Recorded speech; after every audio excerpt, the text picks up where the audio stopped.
अल्हम्दुलिल्लाहि रब्बिल आलमीन वल आक़िबतु लिल मुत्तक़ीन वस्सलातु वस्सलामु अला अशरफिल अंबियाइ वल मुरसलीन व अला आलिहि व सहबिहि अजमाइन अम्मा बाद। औज़ु बिल्लाहि मिनश शैतानिर रजीम। बिस्मिल्लाहिर रहमानिर रहीम। या अय्युहल्लज़ीना आमनुत्तकुल्लाह वल तंजुर नफ्सुम मा क़द्दमत लिग़द वत्तकुल्लाह इन्नल्लाह ख़बीरुम बिमा तअमलून। सदक़ल्लाहुल अज़ीम व सदक़ रसूलुहुन नबियुल करीम। इन्नल्लाह व मलाइकतहु युसल्लूना अलन नबी या अय्युहल्लज़ीना आमनू सल्लू अलैहि व सल्लिमू तस्लीमा। अस्सलातु वस्सलामु अलैका या सय्यदी या रसूलल्लाह व अला आलिका व अस्हाबिका या हबीबल्लाह। अल्लाहुम्मा सल्लि अला सय्यदिना व मौलाना मुहम्मदिन मअदनिल जूद वल करम व आलिहि व बारिक व सल्लिम। हम्द सलात के बाद अल्लाह तबारक व तआला ने कुरान मजीद सूरतुल हश्र के अंदर इरशाद फरमाया है कि या अय्युहल्लज़ीना आमनुत्तकुल्लाह,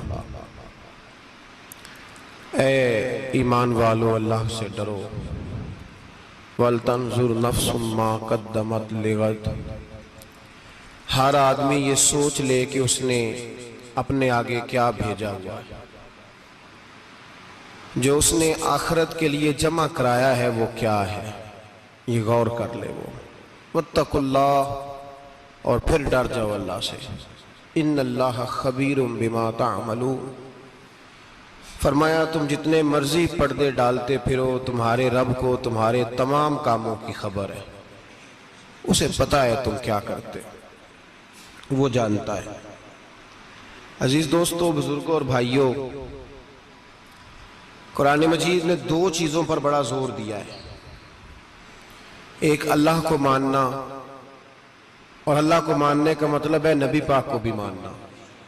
अल्लाह को मानने का मतलब है किताबों को भी मानना, कुरान पाक को भी मानना। लेकिन दो बातें आपको ज्यादा मिलेंगी, एक ईमान, और उसके बाद सबसे ज्यादा जोर है ईमान बिल आखिरत पर।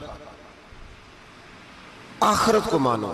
वमिनन नासि मन यक़ूलु आमन्ना बिल्लाहि व बिल यौमिल आखिर व मा हुम बिमुमिनीन। अल्लाह फरमाते हैं कुछ लोगों का दावा है कि हम अल्लाह और आखिरत पर ईमान रखते हैं, हालांकि वो ईमान नहीं रखते, दावा करते हैं, निफाक का मुजाहरा करते हैं, मुनाफिकत करते हैं। जो अल्लाह को मानने वाला होता है उसका रंग और होता है। जिसको पता होता है क़यामत के दिन अल्लाह के हुजूर खड़े होना है, उसके अमाल ये नहीं मानते। कहते हैं हम मानते हैं, पर मानते, दावा है कि हम मानते हैं आखिरत को भी और अल्लाह को भी, पर नहीं मानते। क़यामत कायम होना जरूरी है।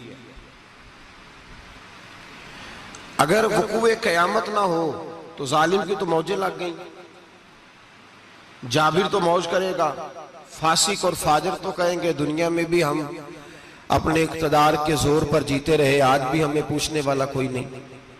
अकलन नकलन क़यामत का कायम होना जरूरी है। क़यामत कायम होगी तो मजलूम को उसके जुल्म पर दाद रसी की जाएगी और जालिम को सजा मिलेगी। एक आदमी सारी जिंदगी दुनिया के अंदर लूट मार करता रहा, धोखा फरेब फराड करता रहा, उसकी रातें शराबो कबाब में गुजर गईं, वो मरे और बात खत्म हो गई, ठीक है, मौज करके चला गया। एक आदमी सारी जिंदगी उसने अल्लाह तबारक व तआला की रिजा के लिए अपनी नजर की हिफाजत की, जुबान की हिफाजत की, यहां तक के दिल की भी हिफाजत की, वो भी मरे तो मामला खत्म हो गया। इस तरह तो फिर सरकश का कुछ बनेगा ही नहीं। निजामे जिंदगी सारी इसकी सोच खत्म होकर रह जाएगी अगर कयामत कायम नहीं होती। कयामत का कायम होना हक है, इसलिए कुरान मजीद ने एक जगह पे नहीं 20 जगह पे यह बयान फरमाया है कि कयामत जरूर कायम होगी, कयामत, और वो कायम होकर अपने सारे लवाजमात समेत कायम होगी। मेरे नबी पाक सल्लल्लाहु अलैहि वसल्लम ने फरमाया मजलूम को हक मिलेगा, जालिम को सजा मिलेगी। जाबर उस दिन अल्लाह की बारगाह में रुसवा किए जाएंगे। जिन पर जबर करते रहे उन्हें अल्लाह के हुजूर से अता किया जाएगा। कयामत का वकू होना जरूरी है, और कयामत तो जब कायम होगी तब होगी। दुनिया में भी ऐसा होता है, जुल्म का अंजाम ठीक नहीं होता, जबर का अंजाम, झूठ की जिंदगी लंबी नहीं होती। धोखे, फरेब, फ्रॉड, मुलम्मा साजी, इन चीजों की उम्रें अल्लाह ने थोड़ी रखी है। वक्ती तौर पर जालिम को, धोखेबाज को, जाबर को जो मोहलत मिलती है वो समझता है मेरी सियासत काम कर रही है, वो समझता है मैं बड़ा दाना हूं, बड़ा चालाक हूं, देख लो इतने जुल्म के, जबर के, धोखे के बावजूद बना हुआ हूं। हालांकि अल्लाह की तरफ से उसे मोहलत मिलती है और बड़ा ही मेहरबान है। मोहलत इस तरह देता है कि मेरे नबी पाक अलैहिस्सलाम ने फरमाया, जब मेरा मुसलमान नेकी करता है तो अल्लाह फरिश्तों से फरमाता है 70 गुना बढ़ा के लिख लो इसकी नेकी, 70 गुना। और जब गुनाह करता है तो अल्लाह फरमाता है ठहर जाओ, अभी लिखना ना, इसे टाइम दो। या अल्लाह कितना? फरमाया 24 घंटे तो दो, हो सकता है तौबा कर ले। ये उसकी मेहरबानी है। अब वो जो अल्लाह ने मोहलत दी है ना कि शायद तौबा कर ले, लोग समझते हैं मेरी चालाकी की वजह से निजाम सेट चल रहा है, मैं बड़ा तेज हूं, 2 4 5 बातें बोलता हूं, सब सही हो जाता है।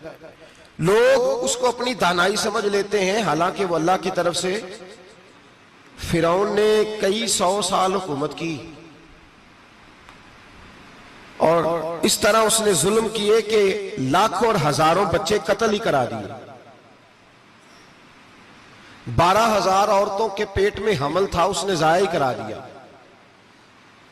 जब हजरत मूसा अलैहिस्सलाम अपनी कौम को लेकर निकले, रास्ते में दरिया आ गया, फिरौन पीछे लगा हुआ था। वइज़ फरकना बिकुमुल बहरा फअनजयनाकुम, अल्लाह फरमाते तुम्हारे लिए मैंने दरिया को फाड़ा और तुम्हें निजात दे दी। वह अगरकना आला फिरौन, और फिरौन को गर्क कर दिया। वान तुम तंजुरून, तुम खड़े देख रहे थे।